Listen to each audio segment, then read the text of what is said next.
তাপসদা আমাদের খুব প্রিয় পাত্র। তাপসদার দরজা সারা দিন সারা রাত মানুষের জন্য, কর্মীদের জন্য খোলা থাকে। তাপসদা যেভাবে মানুষকে পরিষেবা দিয়েছেন অতীতেও, সেটা রাজনীতিবিদ তাপসদার একটা বড় ফ্যাক্টর। যখন তখন যে কোনো কর্মী, দলের কর্মী তাকে পায়। কিন্তু দুর্ভাগ্য, রাজনীতির ময়দান আমরা একটা উল্টো দিকে পড়ে গেছি।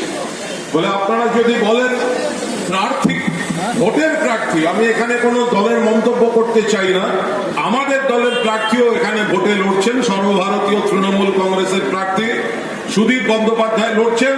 আবার প্রার্থী হিসেবে ব্যক্তিগতভাবে তাপসদাকে আমি কোথাও জনপ্রতিনিধি হিসেবে 1 ইঞ্চি পেছনে রাখতে পারবো না। কারণ তাপসদা মানুষ হিসেবে, সংগঠক হিসেবে দরজা খুলে, মন খুলে মানুষের জন্য কাজ